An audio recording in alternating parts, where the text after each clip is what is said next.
Hi there, Carrie here. I wanted to share a simple notion about hypnosis with you guys, and to kind of clarify something. Because when you guys set up a strategy call with me, you students, who I do it for at no or little cost, um, at the moment it's still no cost, and I stumble over that every single day. Um, yeah, I know I should be paid for my time. But then I sit down and I realize, okay, I'm going to spend an hour with a student or an hour and a half, or sometimes 2 hours. Well, as a working reporter, I'm billing out about $400 an hour. So what am I supposed to charge a student in exchange for the time where I could be making $400 an hour? I don't know. So I leave it up to you guys for the most part. I say there's a scholarship for Magic for Court Reporters. Please donate. It helps me help other people. It actually helps us to send people to conventions and to pay for tests and pay for the travel to tests so they can get certified and get out in the field. Because that last hurdle when you're ready to jump shouldn't hold you back from the rest of your life, not even for the next 5 minutes. So, enough of that. But I've got my little list over here. What does hypnosis do? I use conversational hypnosis in my strategy calls for the most part. Every once in a while, I get to somebody who it's right there, it's right there on the surface. And I ask them, is it okay if we kind of play around with some tools? Do you want to be hypnotized? And I take them into what that feels like and explain a little bit about what is actually happening. And if you've looked at any of my videos, you know what that is. Not a big deal. Have you ever been in a car and gotten where you were going and not remembered how the hell you got there? You were in hypnosis. Do you have a belief that holds you back from the greatest things in your life?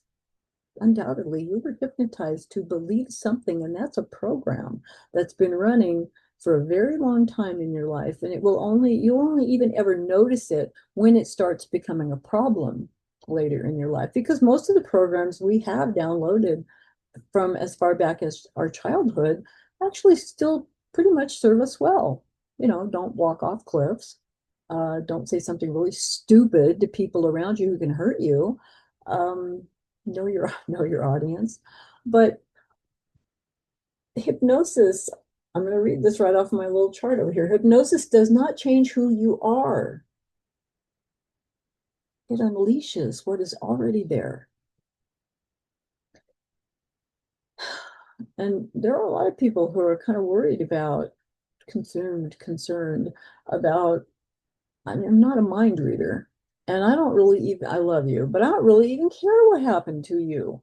My job is not to go delving into your past. My job is to help you see where your limiting beliefs started, where your thought patterns came from, where who you think you are began.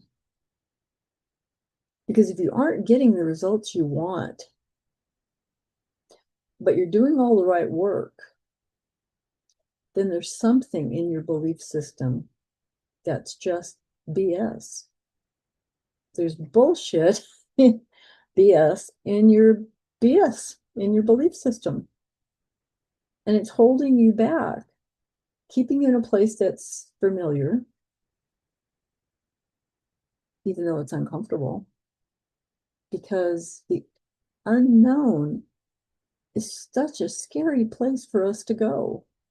I mean, how can that part of you that keeps you safe and protected know how to protect you when it's going into a place it's never been before? If you're in 120 words per minute, 140 seems terrifying. And in 140, 160 seems terrifying. And it never stops. Even if you're certified and out in the field working, there are those days and those moments where you don't have control as much as you try. Um, and then every part of your being has to rise to the occasion and tap into every bit of talent and skill that you have. to protect the record. Sometimes our greatest days of protecting the record is not the writing, it's the speaking.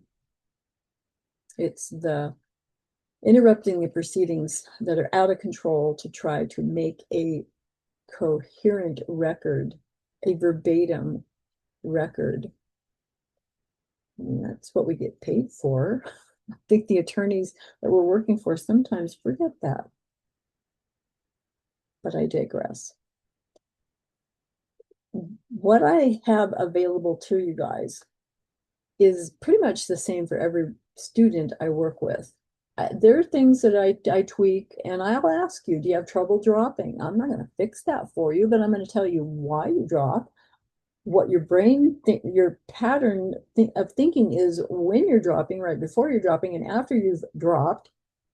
And I can help you reframe all of that into a place where it becomes a strategy. It's not a thing that happens to you. It's a thing by choice that you decide to use as a technique to pass tests. Thank you, Stephanie Hicks. I always like to give credit where credit is due. And to help you guys come up with better ways of talking to yourself. Instead of saying things like, I don't know what's wrong with me, and I don't know why I couldn't pass that test, because you're comparing tests and you shouldn't, couldn't, can't. Even in a perfect universe, you just can't. I can't compare jobs from day to day. I'm going to show up one day and it's an easy job and it's slow and it's got nice people and I can't write worth hell. I'm just like, I wash my hands and I can't do a damn thing with them. And the next day I show up and it's out of control and everybody's arguing and it's horrendously difficult material. And I'm looking over at my output and like, damn, like who's writing this? Because it's coming out. Can't compare those 2 days. They are two different environments, two different episodes, two different events, and there was two different yous that showed up for those two different jobs, and you can't compare them, and you cannot compare two tests. You just can't, unless you're taking exactly the same test in exactly the same environment, but you're still not the same person that you were the last time you took that test. You're just not. There are billions of cells in your body that have changed since the last time you took that test, even if it was yesterday. And not just physical cells in your body, but neural pathways and how they're connected up and what network they decide to connect to, predicated on what you repeat and what you tell yourself and what you expect. It's deep and it's complex. Which is why when I try to bring it back to a place that's understandable, people are like, yeah, whatever. Yeah, breathe before 20 minutes before test. Yeah, whatever. That sounds like a great idea. I'll do it once. Well, I'm not getting the results I wanted. Well, I'm still nervous when I take a test. Okay, there are lots of ways to practice before you practice. To practice before you take a test to get your body and your mind in a place where you are grounded, stable, secure, and knowing in every fiber of your being that you are safe. Because the anxiety before a test comes from a place long ago that said, something bad's going to happen. I feel it in my body. And of course, something bad's going to happen, statistically speaking, because we don't pass every test we take. And we forget that there are those tests, those what, I don't know, 10, 15, 18, 20 tests that you will take and pass before you're out and working. But they don't tell you that in school. They sure as hell didn't tell me that in school, that, oh, there are those that you are going to pass. That there are hundreds and hundreds of tests that you will not pass. And we seem to somehow put them on equal footing, as if we can compare them. And we can't compare them. The numbers are just astronomically disparate. And so we've got to sit and really focus on, first of all, if you're in school, knowing how many tests you have left to pass before you will be done taking tests. And to tell your brain, there's a finite number of tests that I will pass and I will be out of school, and then we'll figure out what to do. But it's not a forever. I worked with somebody who, honest to goodness, her poor little brain had shut down. And she said she'd been in 180 for a very long time. It's all she kept telling me. It'd been over a year, but she just, I don't know. I don't know. I don't know. I don't think you can help me. I've been in 180 a very long time. And I said, well, how long do you think you're going to be in 180 from here on? A very long time. I tell you, that is a belief system. That is something you have told yourself so many times that you have decided to believe it, and it becomes a belief. And then your subconscious says, okay, I guess that's who we are. We're the person that's stuck in 180 forever. Okay, I don't care. I'm just a subconscious doing what you tell me to do, and I'm listening. Every day I wake up and I say, who are you? And I wait for the words to come back. I'm an amazing person on my way to becoming a certified shorthand reporter. I'm on my way to my first paycheck. I'm incredible. I did all the things necessary to get me to here, and now look who I am. I'm amazing. And your subconscious says, okay, wow, that's what we're doing. All right. As opposed to the person who wakes up and says, I'm still in 180. I've been here too long. I haven't passed the test I need to pass. I haven't, that last one, it was a given. I should have passed it. I didn't. There's something wrong with me. I'm not working hard enough, except I know I am. And I've exhausted all the things I think I'm supposed to do, so I don't know what else to do. I feel defeated. The feeling that you're feeling, this is the hard part.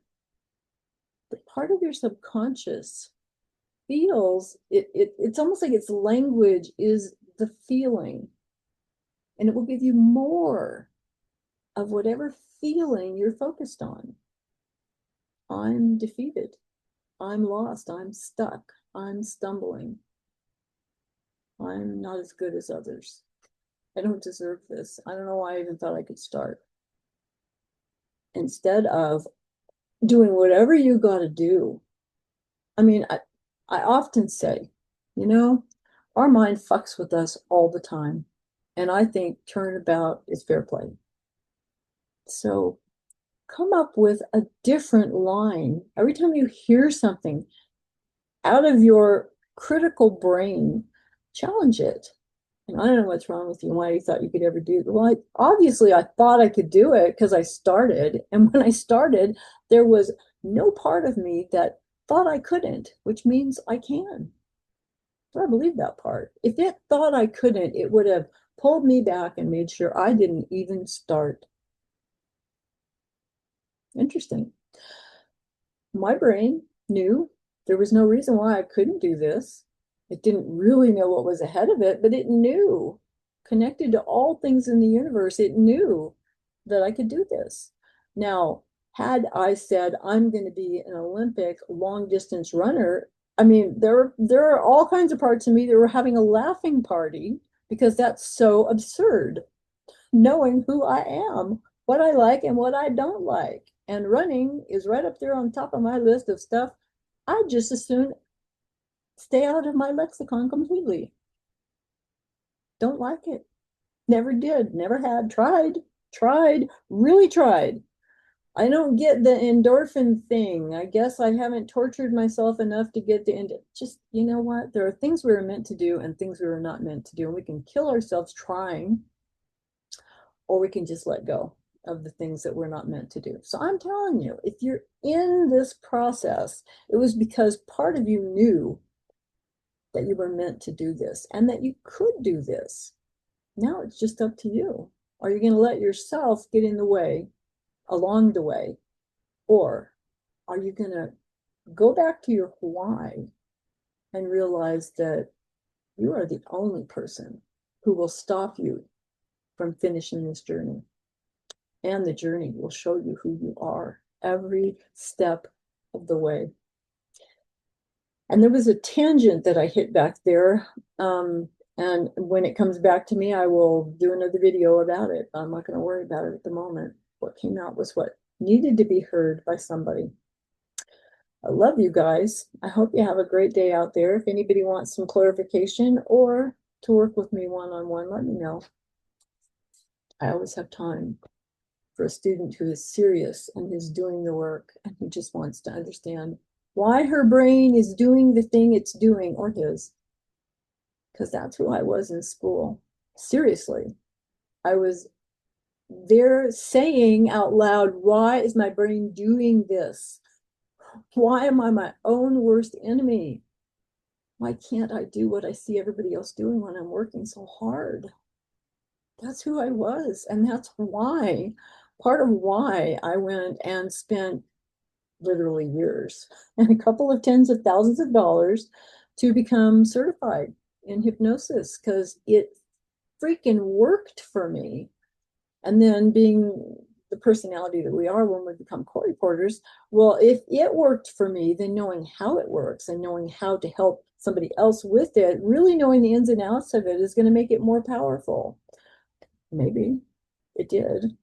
And then to be able to help other people, to be able to say, I know where you are because I was there. Let me tell you what my brain needed to know when I was in school, because we're not so very different. Not at all. Love you guys. Have a great day. Have a great tomorrow. Have a great test. Love you. Talk to you soon.